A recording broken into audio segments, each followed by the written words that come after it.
شام کا اندھیرا پھیل رہا تھا جب اشباح اور اویس دیبل کے نواح میں پہنچے۔ اشباح کے پاس پردیپ کا گھوڑا تھا جبکہ اویس ایک ہندوستانی خچر پر سوار تھا۔ دونوں مقامی لباس میں تھے۔ اشباح نے ایک لمبا چوغا نما کرتا پہن رکھا تھا، نیچے تنگ پائجامہ اور سر پر پگڑی تھی۔ ہندوستانی کٹار اس کی کمر سے بندھی تھی۔ اویس نے عمانی خادموں کا سا حلیہ بنا رکھا تھا اور اس حلیے میں خوب جچ رہا تھا۔ جوں جوں شہر پناہ کا دروازہ قریب آ رہا تھا، ان کی دھڑکنیں تیز ہو رہی تھی۔ بخیریت شہر میں داخل ہونا ان کی مہم کا پہلا مرحلہ تھا۔ وہ دروازے سے گزرنے لگے تو چوکس محافظوں نے انہیں روک لیا۔ وہ اشباح اور اویس کو بغور دیکھنے لگے، شاید انہیں کچھ ہوا ہو گیا تھا۔ کہاں سے آ رہے ہو؟ ایک زرہ پوش محافظ نے سختی سے پوچھا۔ کالی کٹ سے، اشباح نے نہایت اعتماد سے ہندوستانی میں جواب دیا۔ تمہارے ساتھ یہ عربی کون ہے؟ عربی نہیں، عمانی ہے حضور، میرا خادم ہے۔ شہر میں تمہیں کس کے پاس جانا ہے؟ جواب میں اشباح نے جیب سے بدری نارائن کا خط نکال کر سامنے کر دیا۔ اس پر پتہ بھی موجود تھا۔ خط کا معائنہ کرنے والا محافظ نے سر ہلایا اور اشباح کے لباس کی تلاشی لی۔ بعد ازاں اویس کو بھی تلاشی کے مرحلے سے گزارا گیا۔ آخر نہایت چھان پھٹک کے بعد انہیں شہر میں داخل ہونے کی اجازت ملی۔ دیبل کی سہمی ہوئی شب کسمسا کر بیدار ہو رہی تھی۔ گلیوں اور بازاروں میں چراغ روشن لیکن چہرے بجھے ہوئے تھے۔ ہر آنکھ میں ایک طرح کی تشویش لہرا رہی تھی۔ لوگ ہنس بول بھی رہے تھے مگر لہجوں کا کھوکھلا پن عیاں تھا۔ جا بجا برچھی بردار مسلح پہرے دار گھومتے نظر آتے تھے۔ آہنی ٹوپیوں کے نیچے ان کی چمکتی نگاہیں ہر راہگیر کو گھورتی تھی۔ ایک جگہ بہت بڑا چبوترا تعمیر کیا جا رہا تھا۔ معلوم ہوا کہ چند روز بعد یہاں مہاراجا کو جنتا سے خطاب کرنا ہے تاکہ لوگ خود کو آنے والی آزمائش کے لیے تیار کر سکیں۔ اشباح اور اویس مختلف بازاروں سے ہوتے شہر کے جنوبی حصے میں جا نکلے۔ یہاں ایک بہت بڑے مندر کے سامنے لوگوں کا ہجوم تھا۔ سینکڑوں مرد عورتیں پرارتھنا میں مصروف تھے۔ گھنٹیاں بج رہی تھی، بھجن گائے جا رہے تھے۔ مندر کی چوٹی ایک بڑے کلش کے شکل میں تھی۔ اس کلش پر سرخ رنگ کا ایک دیو ہیکل جھنڈا لہرا رہا تھا۔ یہاں اشباح نے ایک دو افراد سے اپنے میزبان کا پتہ پوچھا اور آخر ایک کشادہ نیم روشن گلی میں داخل ہو گیا۔ چند ہی لمحے بعد وہ ایک شاندار مکان کے دروازے پر کھڑا تھا۔ اس سے پہلے کہ وہ یا اویس دروازے پر دستک دیتے، اچانک دروازہ کھلا اور سیاہ رنگت کا ایک خادم نما شخص بد حواسی کے عالم میں باہر نکلا۔ اشباح نے اسے مخاطب کرنا چاہا مگر وہ سنی انسنی کرتا تیز قدموں سے ایک طرف نکل گیا۔ دری اثنا ایک اور شخص اسی کیفیت میں باہر نکلا۔ یہ ادھیڑ عمر کا توانا شخص تھا، شکل اور لباس سے گھر کا مالک لگتا تھا۔ اشباح نے اسے مخاطب کرنا چاہا مگر وہ سخت جھلایا ہوا تھا۔ اشباح کا ہاتھ جھٹک کر وہ آگے بڑھا تو اشباح نے لپک کر اس کا راستہ روک لیا۔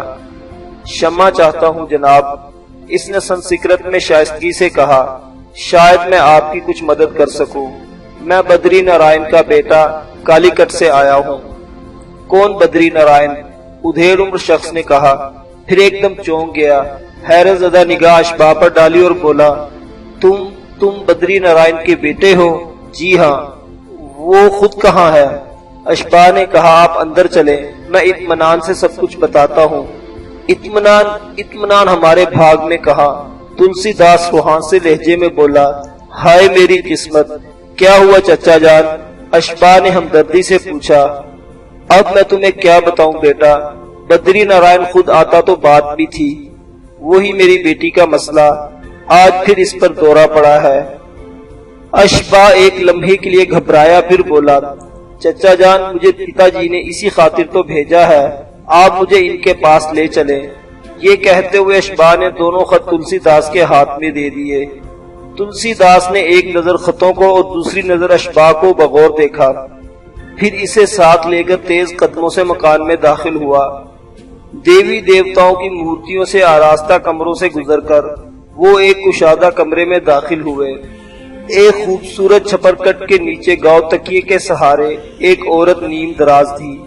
اوڑنی اس کے چہرے پر جھکی ہوئی تھی، لہذا اشباہ اس کی صورت اس وقت دیکھ سکا جب وہ گھوم کر سامنے آیا۔ اسے چونکنا پڑا۔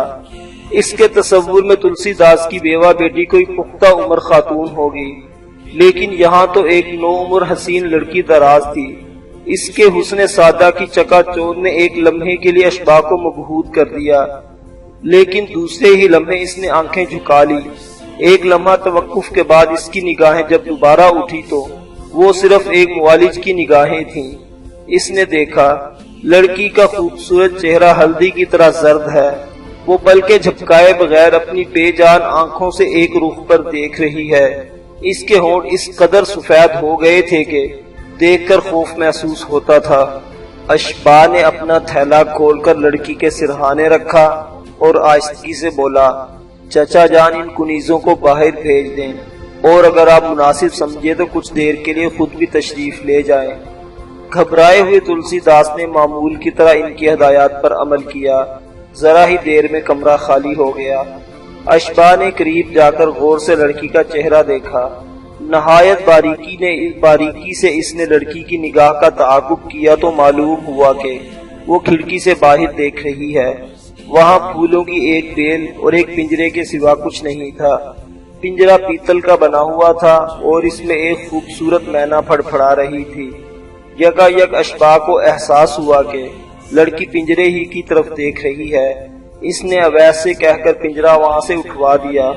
پنجرے کا ہٹنا تھا کہ لڑکی کے بے روح چہرے پر زندگی کے آثار نظر آئے۔ اس کے ہونٹ تھرائے اور شفاف آنکھوں سے آنسوؤں کی موتی جھڑنے لگے۔ اس نے جیسے کسی سہارے کی تلاش کے لیے ہوا میں ہاتھ لہرائے۔ اشباہ نے جلدی سے آگے بڑھ کر اس کا ہاتھ تھام لیا۔ لڑکی کا پورا جسم لرزاں تھا اور ہتھیلیاں برف ہو رہی تھی۔ اشباہ دھیرے دھیرے اس کی ہتھیلیاں سہلانے لگا، ایک آہ کے ساتھ جیسے وہ حواس میں آ گئی۔ کھڑکی سے باہر شب کا ریشم سیاہ دھند کی طرح پھیل رہا تھا۔ کمرے میں نہایت قیمتی شمعدان روشنی بکھیر رہا تھا۔ اس روشنی میں لڑکی نے خوابناک نگاہوں سے اشباہ کو دیکھا اور دیکھتی چلی گئی۔ اچانک ہی زندگی پوری رعنائیوں کے ساتھ اس کے حسین چہرے پر جلوہ گر ہو گئی۔ اس کے ہاتھ اشباہ کے مساج سے تپنے لگا۔ آئینہ رخساروں کے نیچے شعلے ہویدا ہوئے اور ہونٹوں کے دیے جل اٹھے۔ چند لمحے یوں ہی گزرے تب یکایک اس نے اپنا ہاتھ کھینچ لیا، پھر ایک میکانکی عمل کے تحت سفید اوڑنی کا پلو سر پر رکھ لیا۔ کون ہیں آپ؟ اس نے شائستگی سے پوچھا۔ یوں لگ رہا تھا جیسے اسے کمرے میں اویس کی موجودگی کا احساس ابھی تک نہیں ہوا۔ اشباہ نے اویس کو اشارہ کیا۔ وہ اٹھ کر تلسی داس کو بلا لایا۔ تلسی داس کے آتے ہی سارے اہل خانہ بھر مار کر اندر گھس آئے۔ ان میں ایک ادھیڑ عمر خاتون سب سے آگے تھی۔ لڑکی ماتا جی کہہ کر اس سے لپٹ گئی اور سسکنے لگی۔ اسی رات اشباہ علیحدہ کمرے میں تلسی داس سے کہہ رہا تھا، آپ خواہ مخواہ میری تعریفیں کر رہے ہیں۔ یقین مانیے آپ کی بیٹی ایک پنجرا ہٹانے سے ہوش میں آ گئی۔ میں نے ابھی تک اسے کوئی دوائی نہیں کھلائی۔ پنجرے کے ذکر پر تلسی داس سوچ میں ڈوب گیا۔ کہنے لگا، میرا خیال ہے تم درست کہہ رہے ہو۔ اس سے پہلے بھی مجھے شک ہوا تھا کہ آشا کی طبیعت یہ پنجرا دیکھنے کے بعد زیادہ بگڑ جاتی ہے۔ شاید کسی نے جادو وادو کر رکھا ہے۔ میں نے اس کی ماتا سے کہا بھی تھا کہ اس پنجرے کو یہاں سے دفع کرو، لیکن وہ نہیں مانی۔ خیر اب بھگوان نے چاہا تو وہ پنجرا کبھی آشا کے سامنے نہیں آئے گا۔ اشباہ نے کہا، ایسا کر کے آپ یقیناً آشا دیوی کے ذہن پر بوجھ کم کریں گے۔ تلسی داس انکساری سے بولا، بیٹے میں آشا کو مکمل طور پر تندرست دیکھنا چاہتا ہوں۔ جتنی بھی رقم خرچ ہو پرواہ نہیں، تم اس کا علاج کرو۔ اشباہ نے کہا، چچا جان میں نے آپ کو ناراض کر کے پتا جی سے اپنے کان نہیں کھچوانے۔ انہوں نے مجھے آپ سے تسلی کا خط لانے کا کہہ رکھا ہے۔ تلسی داس مسکرایا، پردیپ تم بڑی دلچسپ باتیں کرتے ہو۔ 3-4 روز کے اندر ہی اشباہ اس گھرانے سے بہت حد تک گھل مل گیا۔ آشا کے ماتا پتا اسے گھر کے فرد کی طرح سمجھنے لگے۔ آشا تو سائے کی طرح اس کے ساتھ لگی رہتی تھی۔ پردیپ کے روپ میں اشباہ کی ذاتی شرافت اور اعلیٰ ظرفی چھپی نہیں رہی تھی۔ اس کے حسن و اخلاق نے سب کو گرویدہ کر لیا تھا۔ حالانکہ آشا ایک نوجوان بیوہ اور وہ ایک اجنبی مرد تھا، مگر تلسی داس نے آشا پر کوئی قدغن نہیں لگائی تھی۔ وہ آزادانہ اس سے ملتی تھی۔ گزرنے والے ہر دن کے ساتھ اس کا چہرہ شاداب اور لہجہ زندگی سے معمور ہوتا جا رہا تھا، اور یہی بات اس کے ماتا پتا کے لیے اطمینان بخش تھی۔ آشا کے لیے ایک عجیب طرح کی ہمدردی اشباہ کے دل میں بھی پیدا ہوئی تھی۔ وہ بیچاری کنواری بیوہ تھی، عمر صرف 18 برس تھی۔ رخصتی سے پہلے ہی اس کا دولہا راہی عدم ہو چکا تھا۔ اشباہ کو دیبل میں آئے اب 5 روز ہو چکے تھے۔ ایک شام جب گھر کی غلام گردشوں میں چراغ روشن ہو رہے تھے، آشا کا چھوٹا بھائی دیپک بھاگتا ہوا آیا۔ اس کی عمر 8-9 برس تھی۔ کہنے لگا، بھیا آپ کو دیدی بلا رہی ہیں۔ اشباہ نے کمرے سے دیکھا تو آشا کھڑی تھی۔ وہ ہر وقت کھدر کی سفید ساڑی پہنے رکھتی تھی، لیکن اس سادگی میں بھی اس کا حسن بادلوں کے چاند کی طرح چھلک چھلک جاتا تھا۔ آج اس نے لمبے بالوں کی چوٹی گوندھ کر موتی کے پھول بھی ٹانکے ہوئے تھے، شاید کہیں جانے کی تیاری تھی۔ اشباہ اس کے پاس پہنچا تو بولی، آئیے آج شہر کی سیر کریں۔ کالی ماتا کے مندر کے پچھواڑے میں ایک بڑا میلہ لگا ہوا ہے، خوب رونق ہوگی۔ اشباہ کیسے انکار کر سکتا تھا؟ وہ تو خود شہر میں گھومنا چاہتا تھا تاکہ اس کے محلے وقوع کو اچھی طرح سمجھ سکے۔ وہ روانہ ہوئے تو اویس بھی ساتھ ہو لیا۔ ایک گھوڑا گاڑی میں بیٹھ کر وہ شہر کے مصروف چوک میں پہنچے۔ شاہی گھڑ سوار دستے ادھر ادھر گھومتے نظر آئے۔ کبھی کبھار کسی رئیس کا سجا سجایا ہاتھی بھی جھومتا گزر جاتا۔ خوش پوش عمرا اپنے آراستہ رتھوں پر سوار اور غریب اچھوت اپنی زندگی کا بوجھ اٹھائے اپنے اپنے راستوں پر رواں تھے، لیکن فضا میں کچھ عجیب طرح کی سراسیمگی پائی جاتی تھی۔ کہیں کہیں لوگ ٹولیوں کی صورت میں کھڑے باتیں کر رہے تھے۔ جب گھوڑا گاڑی میلے کے مقام پر پہنچی تو آشا کو ٹھٹک جانا پڑا۔ وہ گہما گہمی ہنگامہ خیزی تو اس میلے کی پہچان تھی کہیں دکھائی نہ دیتی تھی۔ بس اکا لکا لوگ اپنی دکانیں بند کرنے میں مصروف تھے۔ آشا کی ہدایت پر گاڑی بان نے نیچے اتر کر ایک آدمی سے کچھ بات چیت کی اور پھر خوفزدہ چہرہ لیے گاڑی میں واپس آ گیا۔ آشا نے چونک کر پوچھا، کیا بات ہے سیوک رام؟ سیوک رام نے تھوک نگلا، پھر سرگوشی میں بولا، دیوی جی، مسلمان فوج تیزی سے شہر کی طرف بڑھ رہی ہے۔ اس کے ہراول دستوں نے فصیل کا محاصرہ بھی کر لیا ہے۔ یہ خبر آشا کے لیے روح فرما جبکہ اشباہ کے لیے حوصلہ افزا تھی۔ آشا نے اپنی ہرنی جیسی سیاہ آنکھوں سے اشباہ کو دیکھا۔ ہائے رام، اب کیا ہوگا؟ اشباہ نے کہا، گھبراؤ نہ آشا، ہمارے سپوت اپنی جانوں کے بلیدان دے کر دشمن کو عبرتناک شکست دیں گے۔ اتنے میں ایک خچر سوار نے سیوک رام کو دیکھ کر ہانک لگائی، او سیوک، چوک میں آج مہاراجہ ایک بھاشن دے رہے ہیں، بہت بڑا جلسہ ہوگا۔ آشا کا بھائی دیپک جو حالات کی نزاکت سے بے خبر تھا، لہک کر بولا، ہم بھی جلسہ دیکھنے جائیں گے، تم آرام سے بیٹھو۔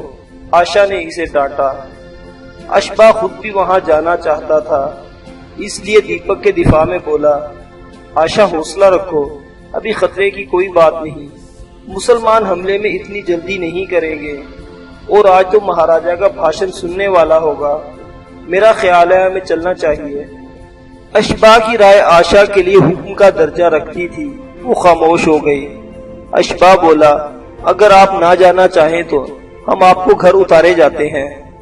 وہ بے چینی سے بولی، نہیں، اگر آپ ساتھ ہیں تو پھر میں بھی ساتھ چلوں گی۔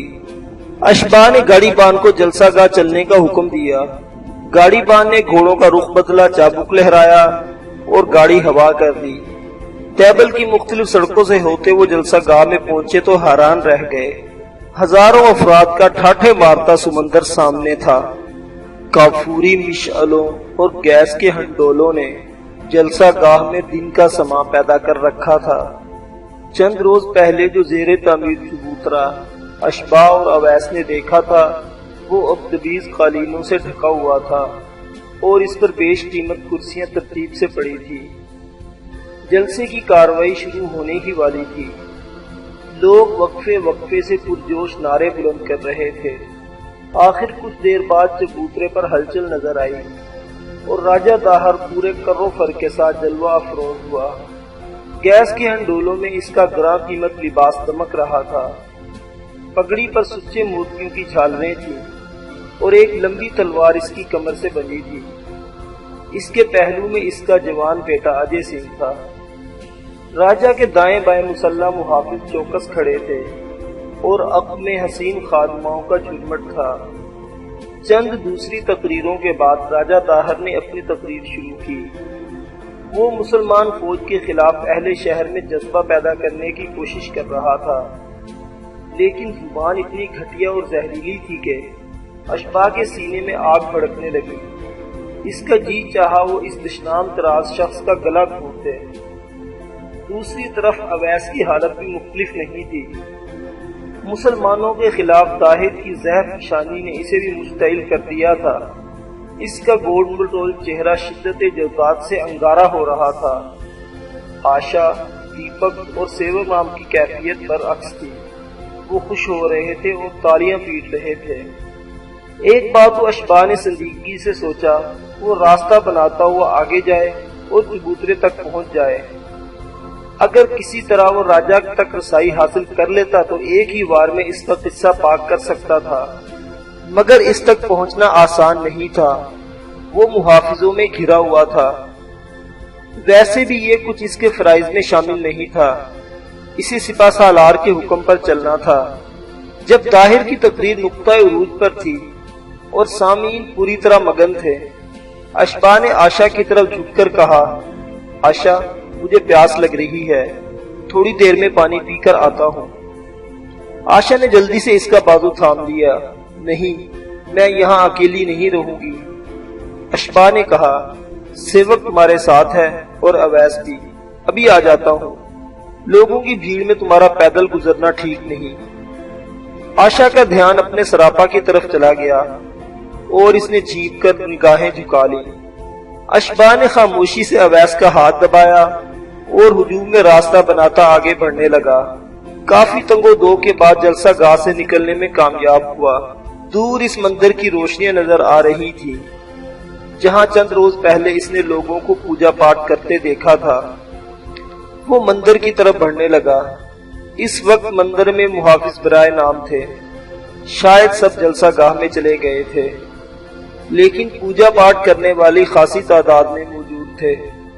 بڑی بڑی توندوں والے ننگ دھڑنگ پجاری اور پنڈت، سفید براق کپڑوں والے برہمن جن کی پیشانیوں پر تلک اور گلے میں مالائیں تھیں، کچھ سوامی قسم کے لوگ جنہوں نے گیروا لباس پہن رکھا تھا، اور سادھوؤں کے ٹولے جو مندر کی صحن میں جے ماتا کی پکار رہے تھے۔ اندرونی حصے میں مسلسل موسیقی کا شور بلند ہو رہا تھا اور بھجن گائے جا رہے تھے۔ ایک کونے میں سینکڑوں مرد و زن جمع تھے اور ایک مہان پروہت شاستر پڑھنے اور تشریح کرنے میں مصروف تھا۔ اس نے مندر کے گنبد کی طرف اشارہ کیا جہاں بہت بڑا سرخ پھریرا چاندنی میں لہرا رہا تھا اور چلا کر بولا، یہ پھریرا نہیں، یہ کپڑے کا ایک ٹکڑا نہیں، یہ ایک نشان بھی نہیں، یہ ایک وعدہ ہے، یہ سوگند ہے ہمارے دیوی دیوتاؤں کی، ہم پر کوئی آنچ نہیں آئے گی اور وجے ہندو دھرم کی ہوگی جب تک یہ بھگوان کا دوارہ سلامت ہے اور اس پر یہ سرخ جھنڈا موجود ہے۔ ایک محمد بن قاسم تو کیا پورا عرب بھی آ جائے، دیبل کا کچھ نہیں بگاڑ سکتا۔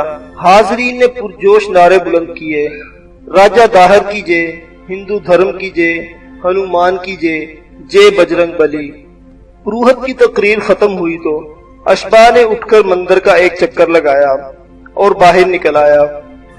وہ اس عظیم شان مندر کی اہم حیثیت سے آگاہ ہو چکا تھا۔ اسے جلسہ گاہ سے نکلے کافی دیر ہو چکی تھی۔ اب وہ جلد از جلد آشا کے پاس پہنچنا چاہتا تھا، مگر مندر سے نکلتے ہی اسے ٹھٹک کر رک جانا پڑا۔ اس نے دیکھا کہ ایک سڑک پر بیل گاڑیوں کی ایک قطار جا رہی ہے اور ان پر بہت سا جنگی سامان لدا ہوا ہے۔ یہ سامان اوپر سے ڈھکا ہوا تھا لیکن ہتھیاروں کی کھنکھناہٹ نے اشباح کو معاملے کی تہہ تک پہنچا دیا۔ یہ سامان کہاں جا رہا تھا؟ شاید ادھر کوئی خفیہ ذخیرہ تھا۔ اشباح خود کو بیل گاڑیوں کے تعاقب سے باز نہ رکھ سکا۔ ایک چھوٹا سا چکر کاٹنے کے بعد بیل گاڑیاں مندر کے پچھواڑے تک پہنچ گئی۔ یہاں خستہ سی چار دیواری کے درمیان ایک کھلا میدان ہے۔ ایک بہت پرانا بظاہر غیر آباد مکان میدان کے بیچوں بیچ واقع تھا۔ سامان سے لدی بیل گاڑیاں اس عمارت کے سامنے پہنچی اور سامان اترنا شروع ہو گیا۔ تاریکی کا فائدہ اٹھاتے ہوئے اشباح نے چار دیواری پھاندی اور عمارت کے قریب پہنچ گیا۔ سائے کی طرح رینگ کر اس نے ایک کھڑکی سے جھانکا۔ عمارت بالکل خالی تھی۔ اس کا مطلب تھا نیچے بہت بڑا تہہ خانہ ہے۔ اچانک اشباح کو عقب میں آہٹ سنائی دی۔ اس نے گھوم کر دیکھا تو پانچ مسلح سپاہی عقب میں کھڑے تھے۔ اشباح نے ایک ساتھ میں فیصلہ کیا اور اچھل کر کھڑکی کا چھجا تھام لیا۔ اس سے پیشتر کے محافظوں کی تلواریں اس کی طرف لپکتی۔ اس نے اپنے جسم کو جھلا کر موڑا اور چھت پر پہنچ گیا۔ اس کی تمام خفیہ حصے انگڑائی لے کر بیدار ہو چکی تھی۔ چھت کو تیزی سے طے کر کے اس نے دوسری جانب چھلانگ لگا دی۔ عقب سے بھاگو دوڑو کی آوازیں آ رہی تھی۔ اشباح سیدھا بھاگتا چلا گیا۔ یہ چار دیواری کا عقبی دروازہ تھا جس کی نشاندہی دو مشعلوں سے ہو رہی تھی۔ جوں ہی اشباح دروازے تک پہنچا، سامنے سے چار محافظ تلواریں سونت کر اس پر جھپٹے۔ اشباح نے فوراً رخ بدلا اور چار دیواری پھاند کر مندر کے عقبی دروازے میں داخل ہو گیا۔ مندر میں پوجا پاٹ مسلسل جاری تھی۔ اشباح کو یوں بھاگتے دیکھ کر پجاری دم بخود رہ گئے۔ کچھ عورتیں چیخنے چلانے لگی۔ بھجن گانے والے اپنے بول بھول کر محو نظارہ ہو گئے۔ چند ہٹے کٹے پجاریوں نے جب اشباح کے عقب میں مسلح محافظ دیکھے تو اسے پکڑنے کے لیے سامنے آ گئے۔ اشباح نے ایک بار پھر رخ بدلا اور سیڑھیاں چڑھ کر بالائی منزل پر آ گیا۔ جو ہی وہ ایک طویل بالکونی میں پہنچا، تین مسلح سپاہیوں نے اس پر حملہ کر دیا۔ مختصر سی جگہ میں تلواریں بجلی کی طرح کوندی۔ ہندو سپاہیوں کی بدقسمتی انہیں حضر موت کے سنہری شاہین کے روبرو لے آئی تھی۔ پلک جھپکتے میں ایک ان میں سے اپنے سر سے محروم ہو گیا۔ دوسرے کے سینے پر اشباح نے ایسی ٹانگ جمائی کہ وہ ڈکارتا ہوا نیچے جا گرا۔ نیچے بڑی بڑی ناندوں میں پرشاد پک رہا تھا۔ وہ ایک ابلتی ہوئی ناند میں گرا اور چلا کر راہی عدم ہوا۔ تیسرے نے، جو ایک ہوشیار شمشیر زن تھا، پینترا بدل کر اشباح پر حملہ کیا۔ چند لمحے دونوں میں زبردست جدوجہد ہوئی، پھر عقب سے بھاگتے قدموں کی آوازیں آئی۔ اشباح نے بالکونی سے چھلانگ لگانے کے لیے پہلو کی طرف بننا شروع کیا۔ ہوشیار مد مقابل سمجھ گیا اور اس نے لپک کر اشباح کے گھٹنے کو زخمی کر دیا۔ تاہم اشباح نے اس زخم کی پوری قیمت وصول کی۔ بالکونی سے کودتے ہی اس نے ایک لہیم شہیم پجاری کے پیٹ میں تلوار گھونپی اور اسے تڑپتا چھوڑ کر مندر کے بیرونی دروازے کی طرف بھاگا۔ چند لمحے میں وہ باہر تھا۔ باہر جلسہ برخاست ہو چکا تھا اور چوک کی طرف سے سینکڑوں افراد واپس آ رہے تھے۔ یہ صورتحال اشباح کے لیے نہایت سازگار تھی۔ اس سے پہلے کہ تعاقب کرنے والے مندر سے برآمد ہوتے، وہ خون آلود تلوار نیام میں گھسیڑ کر ہجوم میں شامل ہو گیا۔ چھوٹی چھوٹی گلیوں سے راستہ تلاش کرتا اشباح جب گھر پہنچا تو سب اہل خانہ کو بے حد قرار پایا۔ اویس اور آشا خاص طور پر پریشان تھے۔ اشباح کو دیکھتے ہی آشا لپک کر پاس آئی۔ کہاں رہ گئے تھے آپ؟ اشباح نے کہا، میں راستہ بھول گیا تھا، آپ لوگوں کو ڈھونڈتا پھر رہا تھا۔ آشا کی ماتا نے کہا، بیٹا اب تو گھر سے نکلنا بھی خطرناک ہے، شہر میں حالات بڑے خراب ہو گئے ہیں۔ ابھی پتا چلا ہے کہ بڑے مندر میں دشمن کا کوئی جاسوس گھس آیا تھا، سنا ہے 3-4 آدمیوں کو قتل کر کے بھاگ گیا ہے۔ اویس نے کنکھیوں سے اشباح کی طرف دیکھا۔ آشا کا پتا تلسی داس بولا، ساتھ والی گلی میں گھر گھر تلاشی لی جا رہی ہے، سپاہیوں کا خیال ہے کہ وہ بھاگ کر ادھر ہی آیا ہے۔ اچانک آشا کی نگاہ اشباح کے پاؤں پر پڑی۔ وہ سینے پر ہاتھ مار کر بولی، ہائے رام، آپ تو زخمی ہیں۔ اشباہ نے کہا، ہاں، جلسہ گاہ میں آپ لوگوں کو ڈھونڈتا پھر رہا تھا، کسی محاشے کی ننگی کٹار گھٹنے پر لگ گئی۔ کیسے کیسے بے وقوف لوگ ہوتے ہیں، اتنے ہجوم میں ننگے ہتھیار لے آتے ہیں۔ آشا نے بے چینی سے کہا، آئیے روشنی میں دیکھوں، کہیں زخم گہرا نہ ہو۔ اشباہ کے مرنا کرنے کے باوجود وہ اسے کمرے میں لے آئی، دیپک سے پانی گرم بلانے کو کہا اور خود اس کا خون صاف کرنے لگی۔ اشباہ محویت سے اس عجیب و غریب لڑکی کو دیکھ رہا تھا، اپنے تباہ کن حسن اور شباب سے کتی بے خبر، کس بے تکلفی سے اسے چھو رہی تھی۔ اس گھر میں رہنا اور اسے برداشت کرنا اشباہ کی مجبوری تھا، ورنہ اس نے پچھلے چند دنوں میں کئی بار سوچا تھا کہ اس جلتی تپتی شعلہ صرف لڑکی کی قربت سے دور چلا جائے۔ وہ اشباہ کو پٹی کرتے ہوئے بولی، مہندر بھائی آئے ہوئے ہیں اور آپ سے ملنے کو بہت مشتاق ہیں۔ مہندر بھائی؟ اشباہ نے حیرت سے پوچھا، آپ نے پہلے تو مجھے بتایا ہے کہ آپ کے بڑے بھائی بھی ہیں،